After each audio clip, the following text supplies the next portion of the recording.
as we know the perceptron concept, perceptron. Now what is meant by neural network? So neural network, it is a combination of many neurons or many perceptrons. It is a combination of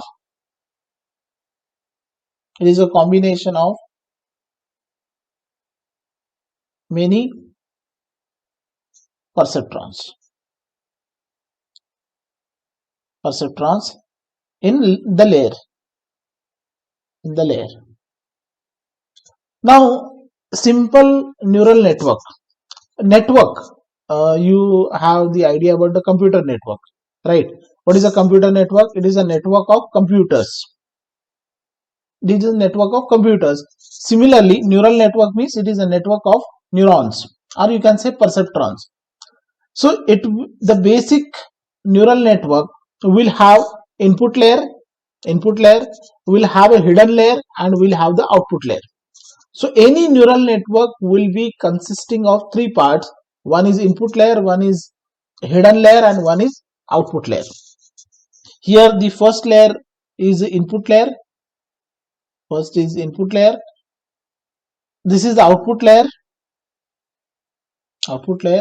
and the center having the hidden layer. Now see, neural network may contain one hidden layer or many hidden layers. It may contain one hidden layer or many hidden layers. It is not necessary to have only single hidden layer. It may have multiple hidden layers as well. So based on the number of hidden layers, the deep learning network can be divided into two types. So based on number of hidden layers, the deep learning network can be divided as a shallow network and deep network. Shallow network and deep network. Deep neural network, shallow neural network. If suppose there is only one hidden layer, in case of shallow, there is only one hidden layer. And in case of deep, there are more than one hidden layer. So based on the number of hidden layers, we can divide our neural network as a shallow neural network, shallow, or it will be deep. Shallow copy, deep copy. You have the idea, might have the idea about the shallow copy and deep copy. So similarly, in the neural network or a deep neural network, we have two types, that is the shallow, and we have the one as a deep neural network. So this is the example of shallow neural network. This is the example of deep neural networks. Hidden layer, it has a weight W1, W2, W3, and if suppose here is a W4. Now how actually this will work? X1 multiplied by W1. So this neuron or hidden layer, what operation it will have?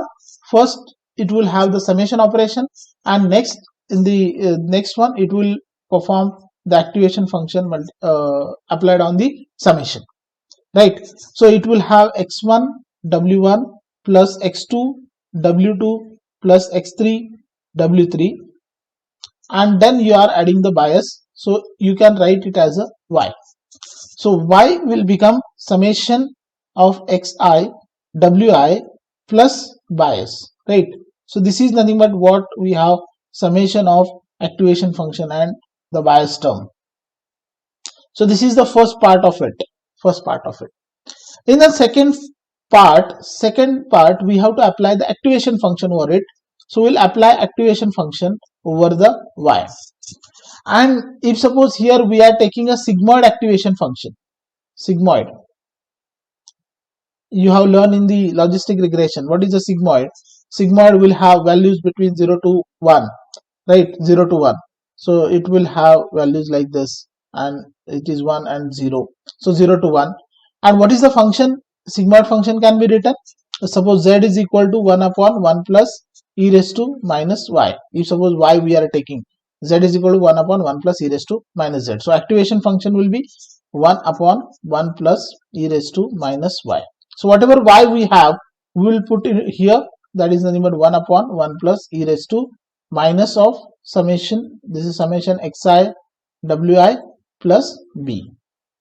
So this activation function will be applied on whatever summation you have along with the bias, and based on that it will give the value as a 0 or 1. How 0 or 1? Yesterday I told you, because this particular quantity or this particular equation will give the probability between 0 to 1. It may be 0.5, maybe 0.2, maybe 0.3, maybe 0.7. If it is less than 0.5, that means less than 0.5, then it will become 0. If it is greater than 0.5, then it will become 1. If it is less than 0.5, it will become 0. If it is greater than 0.5, it will become 1. So based on that, I am telling the output will come as a 0 or 1. The output will come as a 0 and 1. Again, suppose this is coming as a 1, then again 1 will be multiplied with the weight. Here this will again do the summation of the input. Now for this perceptron, what is the input from the previous perceptron? Whatever output coming from the previous perceptron will act as an input to the next perceptron. So 1 into W4, so it is 1 into W4 only, and plus bias, and you will apply the activation function. And based on the activation function, your output will become 0 or 1. Output will become 0 or 1. So this process will happen in every neuron. This process will happen in every perceptron, and based on your summation and your activation function, whether this perceptron will fire or not, means 0 means not fired, 1 means there is output and it is fired or activated. So this process will happen every time. And the process of taking input and finding output, see, the process of taking input, multiplying with the weights, finding the output till the end, this is nothing but known as forward propagation.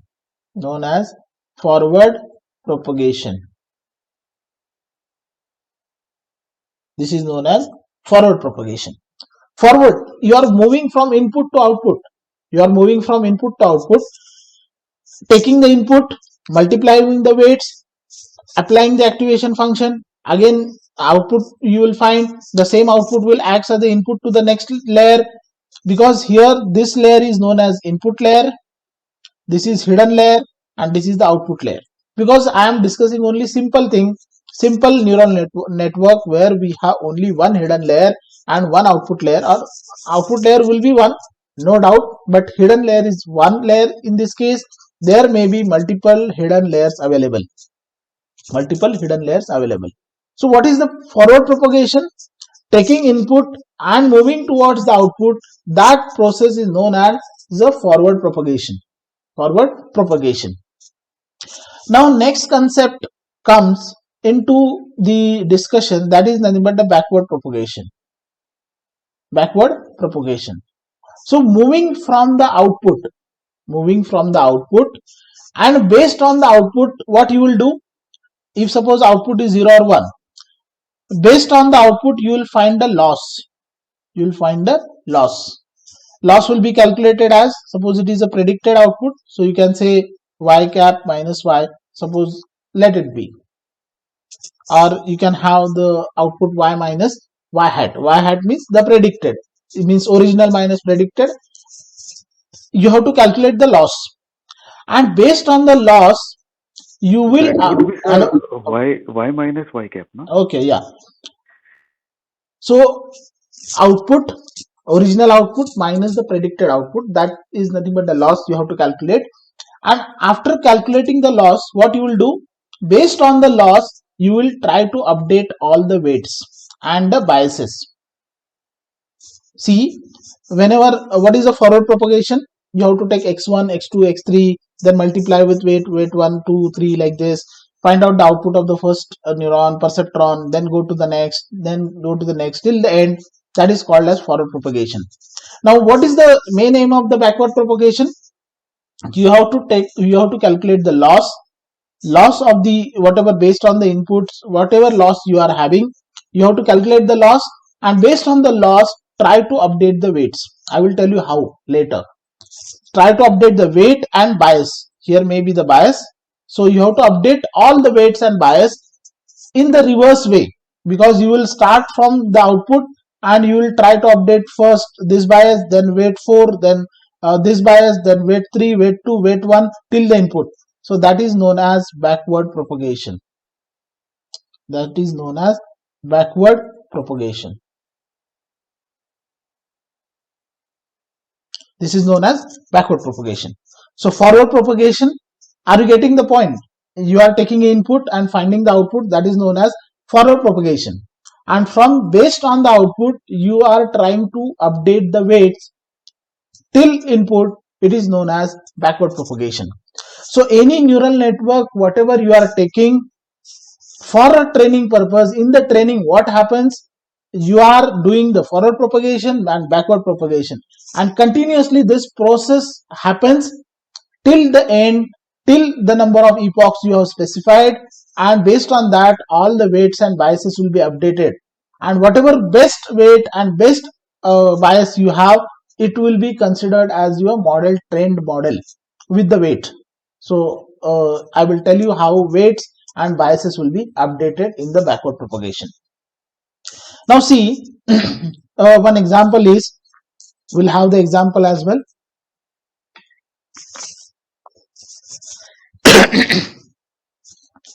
Suppose x1, we'll take an example. Suppose x1, x2, x3 are the inputs and output is 1. Suppose data, you have 0, 1, 0, output is 0, 1, 1, 0, output is 1, 1, 0, 1. I'm taking very simple input and output. Okay, suppose this is the data you have. Based on the data, if suppose our network is like this, same network will take, any type of network you can take.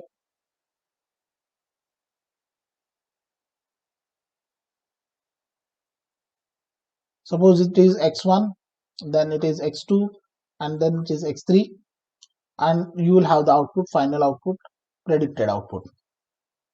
Suppose x, if you are taking the first set of inputs, so this will become 0, this will become 1, and this will become 0.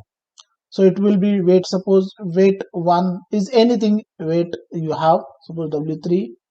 Here you are summing this weight. I want to try to explain what is the forward and backward propagation.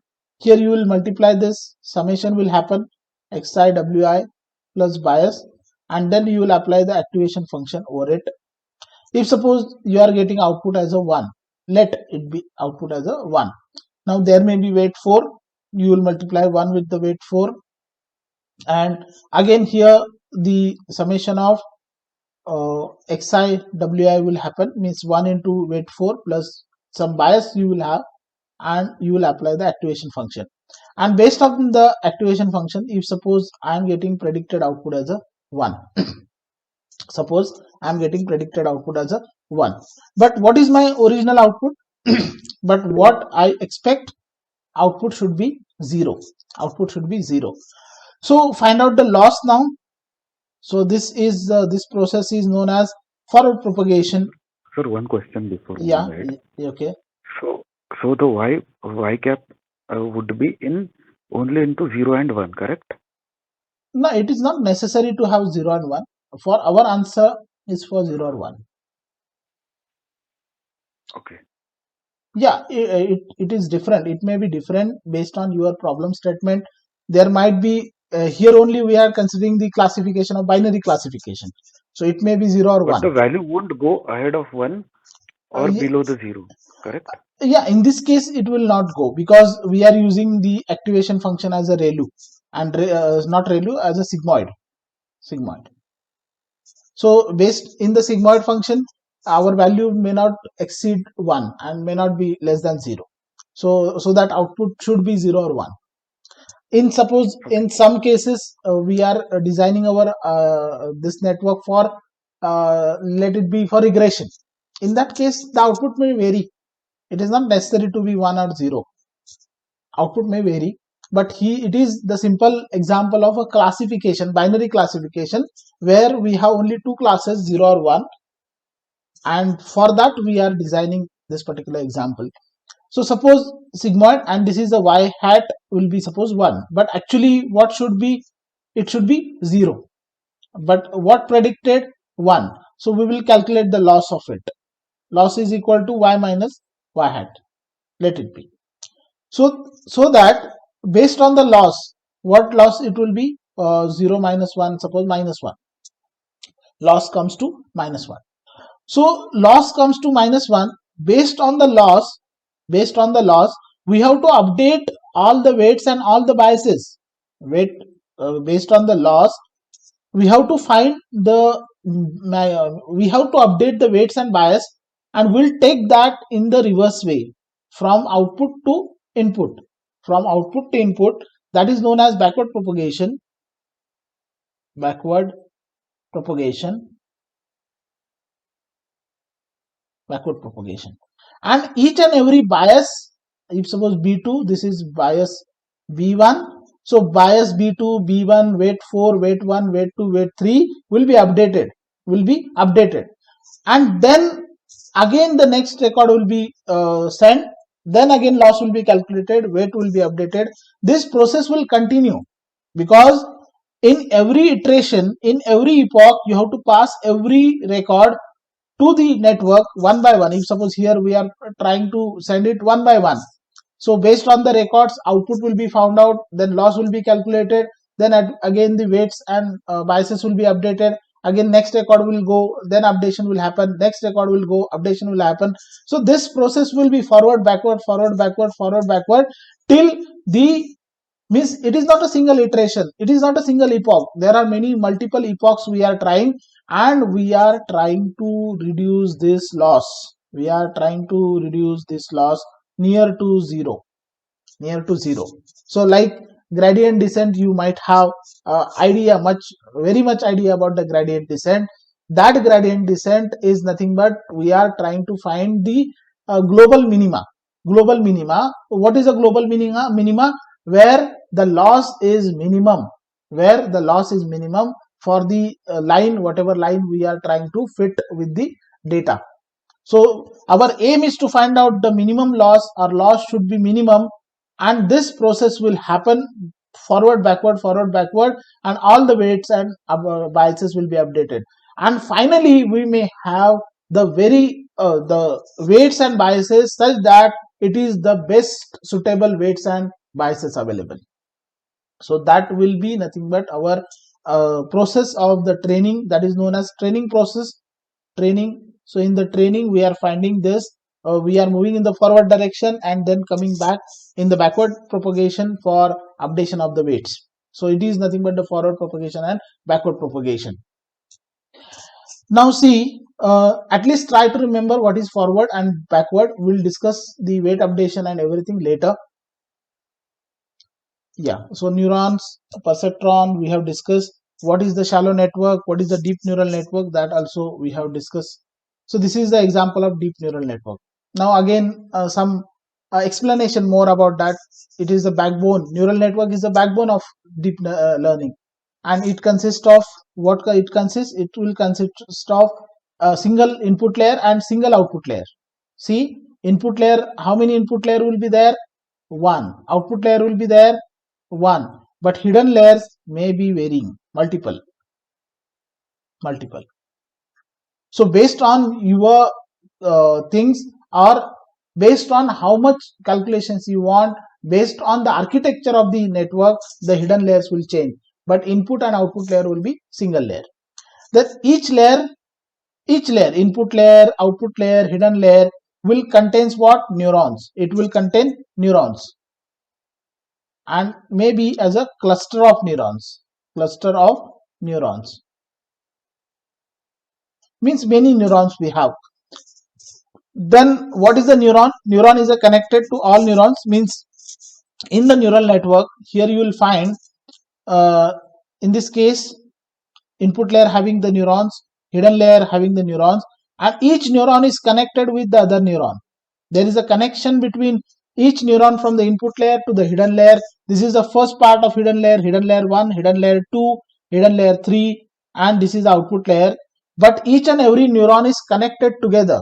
Each and every neuron is connected together. So that is nothing but the connection happens between all the neurons of the previous to the next layer.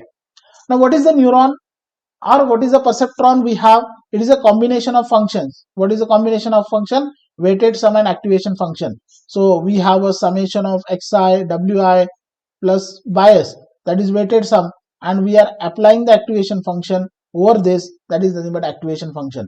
So every neuron is the combination of two. Combination of two. First is weighted sum and one is activation function.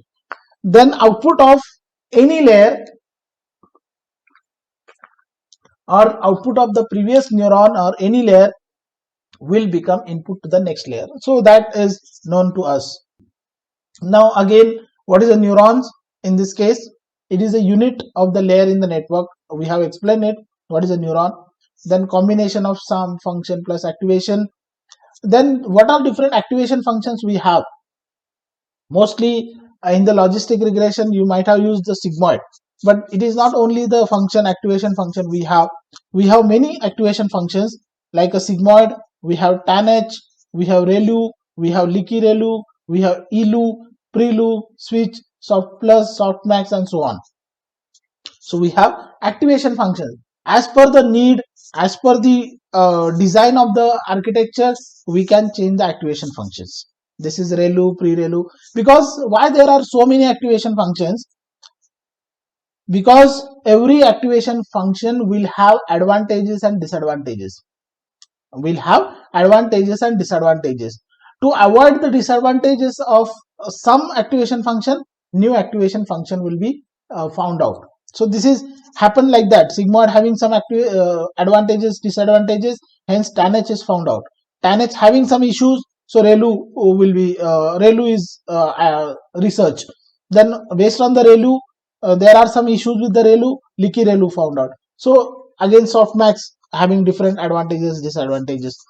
So the neuron, it will take input, process the output, and find out the outputs. Means process the input and find out the output. So that is known to us. Now again, what is input layer? What is output layer? So it is explained to you what is input layer, how to decide the number of neurons in the input layer. It is very simple to understand, and how to decide the output layer also. So we know that there the any deep neural network will have input layer, right? Then there are the hidden layers, and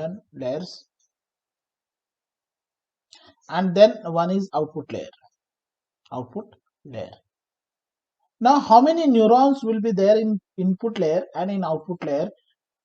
So that can be decided. We can decide how many neurons should be there in the input layer, how many neurons should be there in the output layer, and this is based on our input shape. This is based on our input shape. For example, I have one data set. I'm just taking a data set as a structured data set, but it is not only restricted to structured data set, because deep learning network can work on unstructured data set as well. What is unstructured data set we have, or database we have? We may have images, we may have audios, we may have textual information, and so many things. So deep learning network works on both type of inputs. Suppose for example I am taking here data set structured data set with inputs x1, x2, x3, x4, and if suppose we have a two, it is the problem of classification, and there are there are only two classes, or you can say binary classification. So you will have the output, whether output is one class or output is another class. Suppose input like this, we have inputs, four inputs, and output may be 0 or 1, 0 or 1, 0 or 1. Means one class will be binary, whether it is this class, whether it is this class. So how we will decide how many neurons in the input, how many neurons in the output? So first of all, check how many inputs are there. 4 inputs. So definitely input layer will have 4 neurons. Means it will have the 4 neurons. Our first layer will have the 4 inputs. 4 inputs. What about the output layer? As this is a binary classification, it is only sufficient to have the one output. Only sufficient to have the one output. And the hidden layer, you may have number of neurons. If 4, you can keep 5, 6, 7 in first layer. You may have a single layer, you may have multiple layers. But as you are increasing the number of layers, your accuracy or your training will be better.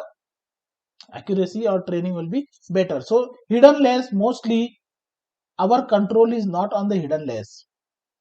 Our control is not on the hidden layers, but we can have the input layer and output layer. Exactly, we can find that 4 input layers or input should have 4 neurons. It will take a 4 input, and there is a one output layer. Our output layer will have single neuron. Now suppose another example is, if suppose there is a some classification. Again we are taking classification, and it is a multi-class classification. Multi-class classification. If suppose inputs are x1, x2, x3, and there are 4 classes, for example 4 classes, we are suppose y1, y2, y3, y4. There are 4 classes. So based on the input, you will have this is a or the 0 1, and all may be 0. Based on this input, this will be 0, this will be 0, 1, 0. Let it be, let it be 0, 1, 0, 0. So if suppose multi-class classification, we have multiple classes and input 3 inputs. Based on 3 inputs, we have to decide. For example, we have a car, we have a truck, we have a bike, and we have a for example we have a bus. Suppose this is nothing but the first parameter as a weight. Next is average, weight, average, and cost or price. So based on that, we can predict whether this is a car, whether this is a truck, whether this is a bike, or whether this is a bus. And in this case, how many inputs will become? Input layer will have 3 inputs, 3 neurons. Hidden layer may have multiple, and output layer will have 4. Output layer will have 4. So in case of multi-class classification, the sigmoid function cannot be used at the end. Sigmoid function cannot be used. Here sigmoid function will work for binary classification. So in the output layer, whatever neuron you have, you can have activation function as a sigmoid. Activation function can be sigmoid, because sigmoid will give the probability between 0 to 1, and there are only two things, whether output will be 0 or whether output will be 1. But here in this case, you cannot use the sigmoid function. You have to use the softmax function. Softmax. So softmax activation function, what it does, I will tell you later, but here for your understanding I will tell you. Softmax will give the probability of each output. Means if suppose in the first iteration probability comes as 0 0.1, 0 0.3, 0.6, and 0.0. So which probability is greater out of that? So third, means it is nothing but output known as y3. So whatever class having a more probability, that will be the output, acts as an output in that case. So softmax give you probability of each and every class. Softmax gives you probability of each and every class, output class. Here sigmoid will give the output as a 0 or 1. So this is the basic concept, how single or you can say binary classification will happen, and how the multi-class classification will happen. So we are discussing about the input layer. Input layer corresponds to the feature layer of the network, and it has n number of neurons. So where n comes from? N is from the features of the data set. Here we have a 3 features. Here we have a 3 features. We have 4 features.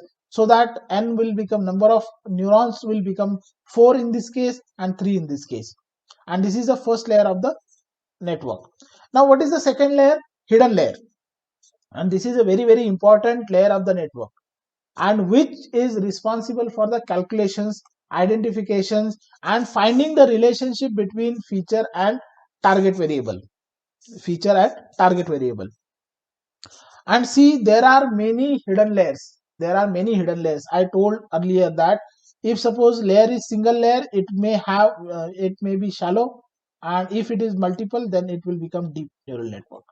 So a neural network with many hidden layers is known as deep neural network. So this concept is already explained to you. Just for your understanding, an explanation is written. And last layer is the output layer. So what is the purpose of the last layer? It will find the output from whatever inputs. Based on that, it will give you final output. So that is nothing but the final output. Then you have to calculate the loss function. Y minus y hat. And then based on that, again you have to go to backward propagation, find out the weights. So this is responsible for overall model output. And generally we have seen there are as many as neurons as the number of output associated with the input. Here we have seen if there are 4 outputs, then neuron will be 4. Here only binary classification, one output layer is sufficient, one neuron is sufficient in the output layer, hence we have one output layer, one neuron in the output layer. So this is how we can decide the input layer, output layer, and our number of layers, total layers. So this is about the neurons, neural network, what is the backward, forward propagation we have seen. Now our discussion should be based on how the weights and biases will be updated. Now our main aim is to find out or update the weights. How we can update the weights? Updation of weight and biases. Sir, this would become under the backward propagation, right? Yeah. It is in the backward propagation. Forward propagation just goes like a multiplication of input with the weights, finding, applying the activation function, finding the output, going to the next layer, finding again the output till the end. So this is forward propagation. So what is the forward propagation? In the forward propagation, what are the steps? Forward propagation. How forward propagation will happen? So here will be the input. Then we will find the summation of xi wi plus bias. Then we'll apply the activation function. Then this activation function, this will go to the next layer, and then finally we will have the output.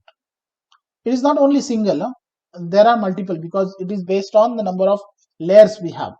Now in the backward propagation, what is the backward propagation?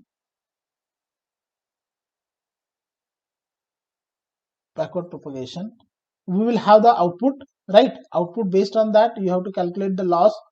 Based on the loss, update weight and biases, weight and biases.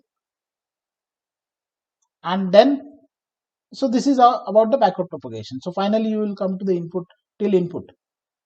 You are not changing the input because input is fixed based on your data set, but you can update the weight. So main aim of any training of the model is to find out the best fit of weights and biases. For example, in the linear regression, you are finding the equation of the line y is equal to beta 1x plus beta naught, many forms of equation. So you are trying to calculate those things, beta 1 and beta 2, because x is fixed. You are trying to find out this beta 0, beta 1 throughout the whatever training purpose or training in the linear regression. And finally you are finding the best fit line, means the line which has a slope, beta 1 has a slope, and this is a y-intercept. So that should be, if suppose data we have as a like this, data is, suppose this is the data, you will try to find such a line which will best fit all the things, where the loss is minimum, the same thing you are doing with this deep neural network as well. So our aim is to update the weights and biases based on the loss, whatever loss happens between the output and between the predicted output. So you will find it. As we know, we have to calculate the loss function. we have to calculate the loss. So loss will be y minus y hat. Loss will be y minus y hat. Now any weight or any bias, will be updated using the weight or bias updation formula. Bias or weight updation formula. Now what is the weight updation formula? Suppose you have to find the W new. Suppose new weight you have to find. Then how you can find it? You will take the reference of the old weight, right? Then minus, there is a learning rate, and derivative of loss versus derivative of weight old. So this is the formula known as weight updation formula. This is the formula known as the weight updation formula, where you have to find the new weight based on the old weight, and this is based on the loss. It is the derivative of loss weight versus derivative of W old, means old weight. So this formula is resembling to where it is resembling to gradient descent, like a gradient descent. We'll take suppose example of gradient descent. How gradient descent will work? If suppose this is a gradient descent, if suppose initially this is a weight and it is derivative of loss versus derivative of weight old, and if suppose this is a weight, it's a weight, and we have, our aim is to find out the minima. This is a global minima, right? This is the global minima. Global minima. Will it be possible to get the global minima directly? No. It will. No, it will have to iterate. Yeah, it will have to iterate. So how iteration will happen? I will tell you how iteration will be happen. For example, initially if you are at this particular location, okay, you are at this particular location, then what you will do? You will find the slope. You will find the slope, means the line tangent drawn. Suppose this is a slope. You are calculating the slope at this point. Then this slope, how we can find out? Suppose this line is like that. What is the output of, or what is the slope? It is a negative slope, right? Negative slope. If line is like this, we have a positive slope. Positive slope. Now suppose if you are here, the slope will be negative, means this derivative of loss versus derivative of W old will be negative. And what about the learning rate? This is known as learning rate. Learning rate. This is the one quantity you have to consider between 0.001, generally mostly taking 0.01 to 0.01. Learning rate can be changed in between also. So learning rate is the quantity you can select between, this is a constant, you can select 0 to 0.1 to 0.01. Now see, put this value. If suppose you are at this location, what is your new weight? W new is equal to W old minus, if you are taking the learning rate, suppose you are taking learning rate, and what is the quantity it comes at this location? It is coming as a negative. It's coming as a negative. Now see, W old, negative will become positive, yeah or not? It is negative, this is negative multiplied as a positive, and you will get the some quantity multiplied by suppose x. See, if you are here, okay, if you are here, what is the new weight? How you will calculate the new weight? Old, the weight new is equal to W old minus learning rate of derivative of loss with versus derivative of weight old. Now see, weight old will not change. What is the learning rate? If suppose learning rate you are taking, and what is the derivative? Means this is a slope. Derivative means slope at this location. It is negative because line is going down. So negative value will have.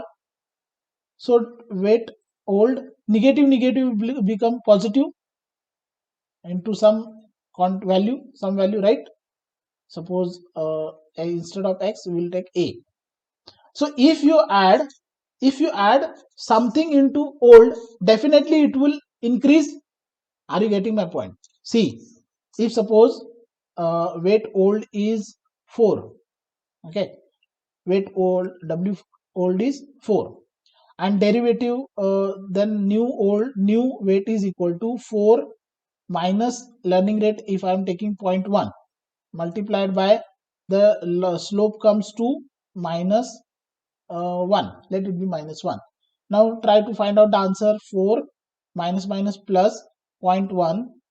So what is the answer? 4.1. Whether the value is increased, yes or no? If the slope is negative, definitely next value will be greater than that. So next time your location will be suppose something like this. Again you will find the slope, again you will update, then next weight will be here, next weight will be here, next weight will be here. So you are going down, towards the global minima. If suppose here you will increase the weight. If your initial point is somewhere here, you will decrease the weight. Are you getting my point? Try to understand. If suppose initially you are here, suppose you are here, w new, then how you will find the slope? This is the slope of this line. It is a positive slope, so that it will become w old plus learning rate into positive value. So it is not positive, it is negative. So w old negative into positive, negative learning rate into suppose value some a. So if you subtract some value from the weight, definitely weight will try to decrease. So this is nothing but the highest weight, you will go toward that side. Means you are moving towards the global minima. Even if you are here, you will try to add some numbers into weight, and you will try to increase the weight. If you are here, you are decreasing the weight, and in the both process, what is your aim? Your aim is to reach at the global minima. See, if suppose you are initially at this location, right? This is a weight versus derivative of loss, derivative of weight. If it is old. Now this point, at this point, or you can take this point, let it be this point. Okay. First of all, you have to find the slope, or you have to find the line or tangent at that point. This line, how we have to find the slope? If suppose line is like this, correct? Line is like this. X1, Y1 is the first point, X2, Y2 as the second point. Now how the slope of the line will be calculated? Slope is equal to y2 minus y1 upon x2 minus x1. This is a equation, or this is equation can be used to find out the slope. Now y2 is less than y1, right? If you y2 is less because x and y, no, this is y and this is x. So y2 is less than y1, so it will give minus value, and x1 x2, so x2 is greater than x1, so definitely it will be positive value. So final value will be negative. For this line, slope will be negative, right? Are you getting my point? Negative. And if your line is like this, it is increasing, suppose it is x1 y1 and x2 y2, and if you find the slope of that line, then it will become positive slope. This line going downward will have a slope negative, and line going upward will have a slope positive. Simply you have to remember. Now at this point, if you find the tangent to this, the line is going down, so definitely slope is negative. Okay. Now what is our weight updation formula? If suppose first part, our first case, weight new is equal to weight old minus learning rate of derivative of loss versus derivative of weight old. Now see, weight old will remain same, minus learning rate, we know the value as a zero point 0.1. If suppose I am taking 0.1, so learning rate I am keeping. Now what about this quantity? In this case, it is negative value, any value, many minus 2, minus 3, but negative. So what is the answer now? Weight old. This negative multiplied by this negative will become positive. Learning rate, and suppose value is suppose any value a. So if you are adding even the small value in any value, the value will increase. So weight old if suppose original weight is 4, learning rate you are taking 0.1, and derivative minus slope coming as a minus 2. Now find out the answer. 4 plus 0.1 into 2. So it will become 4 plus 0.2 means 4.2. In case of negative slope, definitely your value is increasing than the previous. So you next time you will be here somewhere, because weight is, this is the axis which indicates weight. So initially you are at this location, you will add and you will reach to this location, means somewhere here. So you are increasing the weight in this case. But suppose I am somewhere here, my initial point is somewhere here, and if I draw the line, this having the positive slope, so means your weight is somewhere here. So positive weight new is equal to weight old minus learning rate, derivative of loss which is the derivative of weight old. Now put the values, weight old minus learning rate, and this quantity comes as a positive. Positive multiplied by negative will be negative. So weight old minus learning rate, and to a, some quantity a means some slope value. So if suppose the same values we are taking as a 4, then it is 0.1, but here slope now comes to 2. Let it be 2. So what is the answer? 4 minus learning rate 0.1 into 2. So it is 4 minus 0.2. It is nothing but 3.8. So whenever simple conclusion we have, if the slope is negative, our weight will increase. So if slope is negative, definitely we have to increase the weight. And if slope is positive, we have to decrease the weight.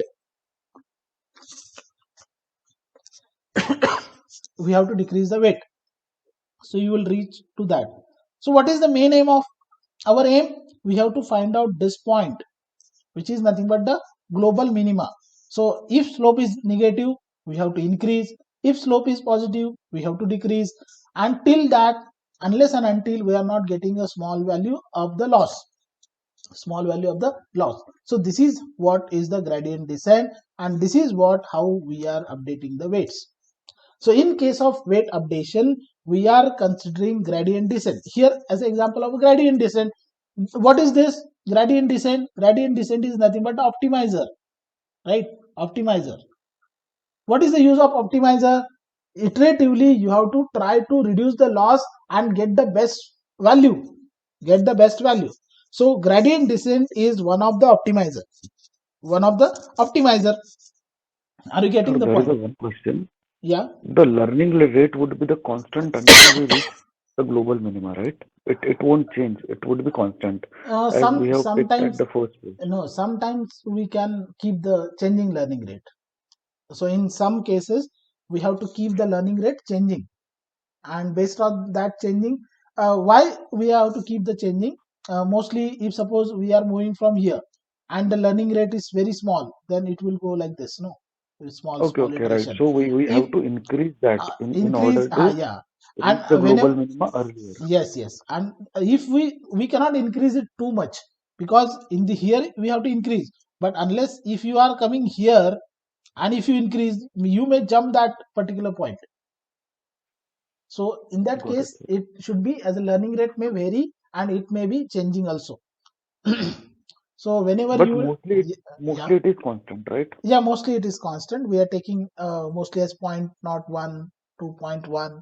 Sometimes even it is point not one also taking. Maybe Okay. point not two also. So there is no defined method to confirm what is the changing rate. So Yeah, we have to take it according to the loss. loss, correct. Okay. This happens accordingly, because it is not only single record, there are millions of record in the training. So that millions of record, we have to find the cost function at that time. You might have the difference, you might have the idea about the difference between the cost function and loss function, right? See, both are the same, similar, not the same. Loss function, if there is only one record, at that time you will find y minus y hat. This is nothing but the loss function. And what about the cost function? Cost function is calculated over the batch or over the complete data, so that it will be 1 upon like an n summation of I tends to 1 to n y minus y hat. So this is nothing but a cost function, summation of all. You can say summation of all. Summation of, if suppose there are 1000 records, if you are finding the loss over each and every value till 1000, that is called as cost function. So cost function is a collective function, loss function is an individual function. Only remember these things, because many times we are mostly confused what is the loss and what is the cost. So loss function is calculated on the single iteration, or not iteration, single record. But cost function, it is a collective of all. And based on that, because why cost function is taking into consideration, see, as I have told, gradient descent, right? Gradient descent. We have SGD, means stochastic gradient descent, and we have mini batch gradient descent. Mini batch. Three different gradient descent we have. In a gradient descent, we are iterating over all data together. We are passing all data in one iteration. In SGD, we are sending one record at a time. And mini batch, we have to decide a batch of what, suppose 100 records at a time, 10 records at a time. So if suppose it is passing the batch. For example, we have 10,000 records. 10,000 records. So in gradient descent, all 10,000 will be passed in one iteration. The cost function will be found out. Accordingly, the updation will happen. In stochastic gradient descent, one at a time will be passed, and you will find the loss function and you will update. Mini batch, if suppose I am deciding batch of 100 records. So how many 100 records will be passed in one batch, then cost function will be found out, and then updation will happen. Next 100 will go, then next this process will happen. Okay. Now in case of training, there are 3-4 concepts which are very very important and everyone must know. Everyone must know what is this, what is that. So the concept is batch, epoch, and iteration. Batch, epoch, and iteration. Now as we will take previous example, we have gradient descent. Okay, we have stochastic gradient descent and mini batch gradient descent. Okay, so if suppose there are 10,000 records, so in gradient descent we will pass 10,000 at a time and we'll find the cost function, we'll update the weights. Stochastic, we have to pass single, and in mini batch, if I decided that 100 records per batch. Now what is the need of that? What is the need of mini batch? What is the need of stochastic gradient descent? I will tell you first what is the need of it. See, 10,000 records, textual records, it is okay. But if suppose it is a like how many it is, how much, suppose 10 million records, 10 million, it is records. So in one iteration, if you pass 10 million records, your processor will be out of thing and RAM will be out of memory and everything will be stuck, because you are not having that much of space, that much of processing power with you. So that it will take much time, or your system may get hang.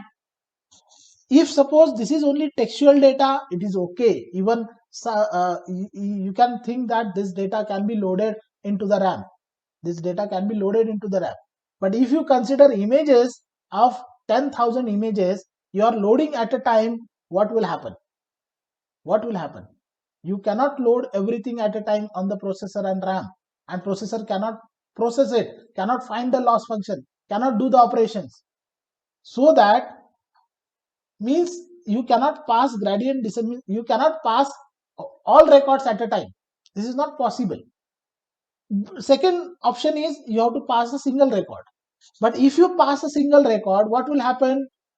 Single record will go, processor will do the processing.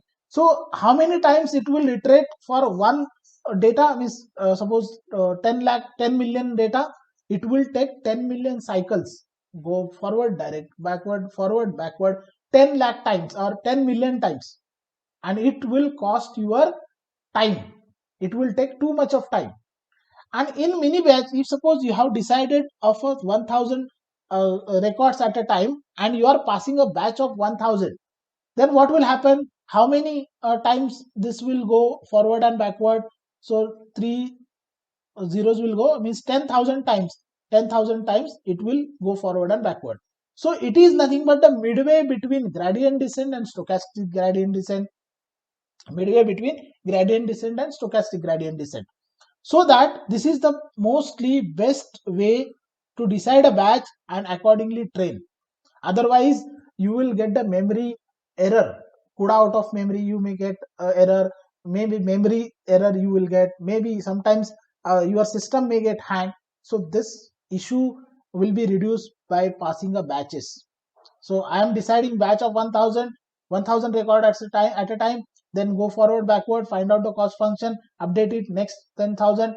So for one complete data you are having 10,000 times iterations.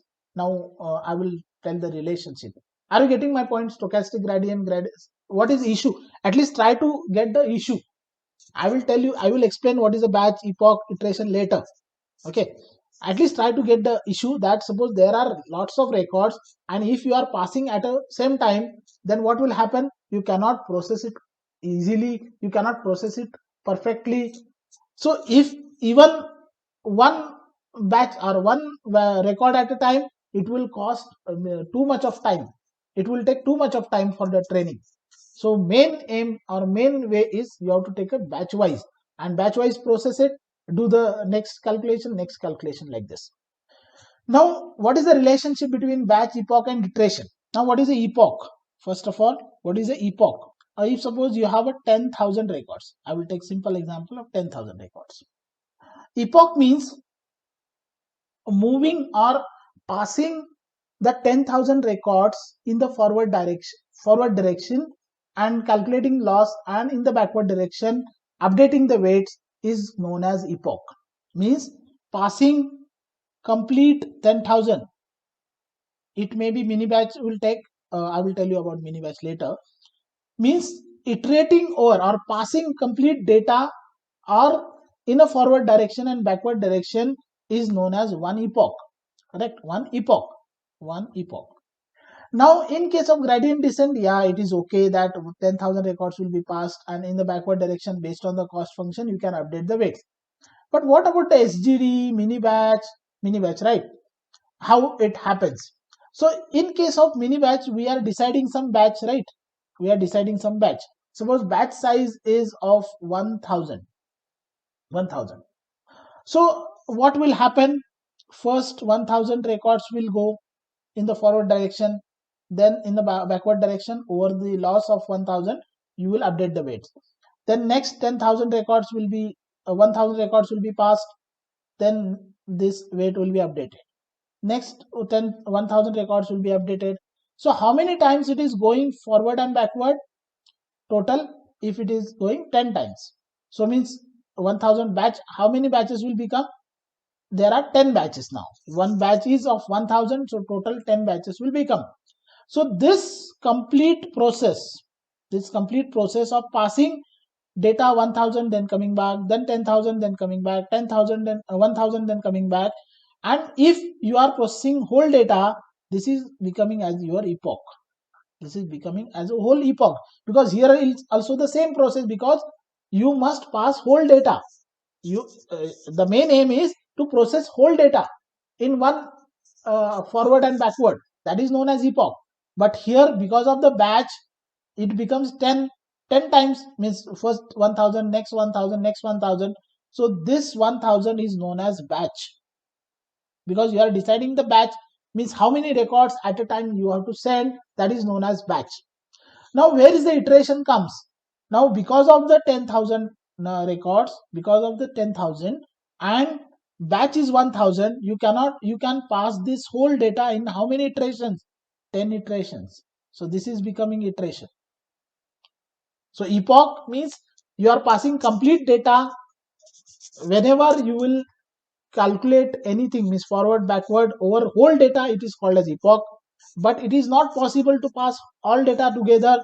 So you are deciding the batch of 100, 1000, whatever. So that will become a batch. And because of dividing the batch, your data will be, means how many iterations are happening because of 1000. This is one iteration. This is second iteration. This is known as iteration. Iteration. This is next iteration. Next iteration. Third iteration. So total how many iterations? 10 iterations you require for one epoch. Are you getting the point or not? I think it is a bit confusing concept, but it is very simple also if you understand. We'll discuss about the chain rule. Yeah, what is the chain rule of weight updation? How this happens actually? We will take simple examples, again the same type of example of neural network.